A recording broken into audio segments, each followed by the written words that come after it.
Hi friends, നമസ്കാരം. എല്ലാ കൂട്ടുകാർക്കും നമ്മുടെ പുതിയ വീഡിയോയിലേക്ക് സ്വാഗതം. ഇന്നത്തെ നമ്മുടെ റെസിപ്പി നല്ല രുചിയുള്ള ഗോതമ്പ് അടയാണ്. ഇലയില്ലാതെ തന്നെ വളരെ സിമ്പിളായിട്ട് നമുക്ക് ഈ ഒരു അട റെഡിയാക്കി എടുക്കാവുന്നതേ ഉള്ളൂ. അപ്പോൾ വൈകിട്ട് നല്ല ചൂട് ചായയുടെ കൂടെ കഴിക്കാൻ വളരെ എളുപ്പത്തിൽ തയ്യാറാക്കി എടുക്കാൻ കഴിയുന്ന ഈ അട എങ്ങനെയാണ് തയ്യാറാക്കി എടുക്കുന്നതെന്ന് കണ്ടു നോക്കിയാലോ. അതിനു വേണ്ടിയിട്ട് നമ്മളിവിടെ 1 കപ്പ് ഗോതമ്പ് പൊടിയാണ് എടുത്തിട്ടുള്ളത്. ഗോതമ്പ് പൊടി ബൗളിലേക്ക് ഇട്ട് കൊടുക്കുകയാണ്. കൂടെ തന്നെ ആവശ്യത്തിന് വേണ്ട ഉപ്പ് ചേർത്ത് കൊടുക്കാം. ഇനി ആവശ്യത്തിന് വേണ്ട വെള്ളം ഒഴിച്ചു കൊടുത്ത് നമുക്കിതൊന്ന് മിക്സ് ചെയ്തെടുക്കാം. വെള്ളം ഒഴിച്ചു കൊടുക്കുമ്പോൾ അല്പാൽപ്പമായിട്ട് ഒഴിച്ചു കൊടുത്ത് നമുക്കിതൊന്ന് മിക്സ് ചെയ്തെടുക്കണം. നമ്മുടെ ബാറ്റർ കൂടുതൽ ലൂസായി പോകരുത്. നമ്മളിത് മിക്സ് ചെയ്ത് കഴിയുമ്പോൾ ദോശമാവിനേക്കാൾ കുറച്ചും കൂടി കട്ടിയായിട്ടുള്ള ഒരു ബാറ്റർ ആയിരിക്കണം. ഒട്ടും കട്ടകളില്ലാതെ വെള്ളം ഒഴിച്ചു കൊടുത്ത് മിക്സ് ചെയ്തെടുക്കാം. നമ്മളിവിടെ ഇപ്പോൾ 1.25 കപ്പ് വെള്ളം ഒഴിച്ചു കൊടുത്ത് മിക്സ് ചെയ്തെടുത്തിട്ടുണ്ട്. വെള്ളത്തിൻ്റെ അളവ് നമ്മൾ എടുക്കുന്ന ഗോതമ്പ് പൊടി അനുസരിച്ച് വ്യത്യാസം വരാൻ സാധ്യതയുണ്ട്. ഇവിടെ ഇപ്പോൾ ഇത് മിക്സ് ചെയ്തെടുത്തിട്ടുണ്ട്. നമ്മളിത് മിക്സ് ചെയ്ത് കഴിയുമ്പോൾ ഈ ഒരു പാകത്തിന് വേണം മിക്സ് ചെയ്തെടുക്കേണ്ടത്. ഇനി നമുക്കിത് ഒരു സൈഡിലേക്ക് മാറ്റി വയ്ക്കാം. ഇനി നമുക്ക് അടയിലേക്ക് ആവശ്യമായിട്ടുള്ള ഫില്ലിംഗ് റെഡിയാക്കി എടുക്കാം. അപ്പോൾ അതിനു വേണ്ടിയിട്ട് ചിരകിയ നാളികേരം ബൗളിലേക്ക് ഇട്ട് കൊടുക്കുന്നുണ്ട്. ചിരകിയ നാളികേരം നമ്മുടെ ഇഷ്ടത്തിനുള്ള അളവിൽ കൂട്ടിയും കുറച്ചുമൊക്കെ എടുക്കാവുന്നതാണ് കേട്ടോ. കൂടെ തന്നെ ഒരു നേന്ത്രപ്പഴം ഈ ഒരു സൈസിൽ ചെറുതായിട്ട് കട്ട് ചെയ്തത് ചേർത്ത് കൊടുക്കുന്നുണ്ട്. നേന്ത്രപ്പഴം ചേർക്കുന്നത് ഓപ്ഷണലാണ്. നല്ലതുപോലെ പഴുത്ത നേന്ത്രപ്പഴം ഇതുപോലെ ചെറിയ സൈസിൽ കട്ട് ചെയ്ത് വേണം നമ്മൾ ചേർത്ത് കൊടുക്കേണ്ടത്. കൂടെ തന്നെ നല്ലൊരു ഫ്ലേവറിന് വേണ്ടിയിട്ട് ഏലക്കാപ്പൊടി ചേർത്ത് കൊടുക്കുന്നുണ്ട്. നമ്മളിവിടെ 3 ഏലക്കയാണ് പൊടിച്ച് ചേർത്ത് കൊടുത്തിട്ടുള്ളത്. മധുരത്തിന് വേണ്ടിയിട്ട് ഉരുക്കി അരിച്ചു വച്ചിരിക്കുന്ന ശർക്കരപ്പാനിയാണ് ചേർത്ത് കൊടുക്കുന്നത്.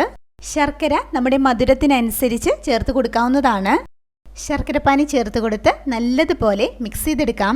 കല്ലും മണ്ണും ഒന്നും ഇല്ലാത്ത നല്ല ശർക്കരയാണെങ്കിൽ പൊടിച്ച് നേരിട്ട് ചേർത്ത് കൊടുക്കാവുന്നതാണ്. ശർക്കരയ്ക്ക് പകരം നമുക്ക് പഞ്ചസാര ചേർത്ത് കൊടുക്കാവുന്നതാണ് കേട്ടോ. ഈ ഫില്ലിംഗ് നമുക്ക് നെയ്യിൽ വഴറ്റിയും റെഡിയാക്കി എടുക്കാവുന്നതാണ്. ഇങ്ങനെയാവുമ്പോൾ നമുക്ക് കുറച്ചും കൂടി എളുപ്പത്തിൽ റെഡിയാക്കി എടുക്കാം. ഇപ്പോൾ നമ്മുടെ ഫില്ലിംഗ് റെഡിയായിട്ടുണ്ട്. ഇനി നമുക്ക് അട റെഡിയാക്കി എടുക്കാം. അതിനു വേണ്ടിയിട്ട് നമ്മളിവിടെ ഇരുമ്പിൻ്റെ ദോശക്കല്ലാണ് എടുത്തിട്ടുള്ളത്. ചൂടായ ദോശക്കല്ലിലേക്ക് അല്പം നെയ്യ് ഒഴിച്ചു കൊടുത്ത് സ്പ്രെഡ് ചെയ്തെടുക്കുന്നുണ്ട്. അതിനുശേഷം ആവശ്യത്തിന് വേണ്ട ബാറ്റർ ഒഴിച്ചു കൊടുക്കാം. നമ്മളിത് പരത്തിയെടുക്കുമ്പോൾ ദോശയ്ക്ക് പരത്തിയെടുക്കുന്നത് പോലെ തിന്നായിട്ട് പരത്തിയെടുക്കാതെ അല്പം തിക്കായിട്ട് വേണം നമ്മളിത് പരത്തിയെടുക്കേണ്ടത്.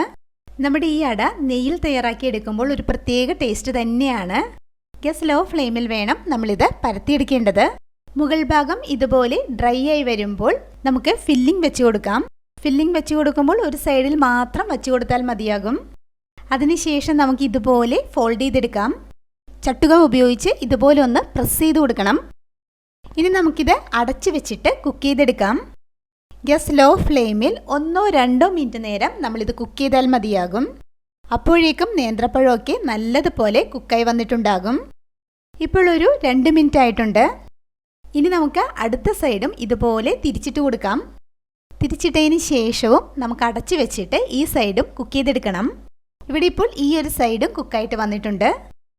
ആദ്യത്തെ അട റെഡിയായി വന്നിട്ടുണ്ട്. ദോശക്കല്ലിൽ നിന്നും മാറ്റാം.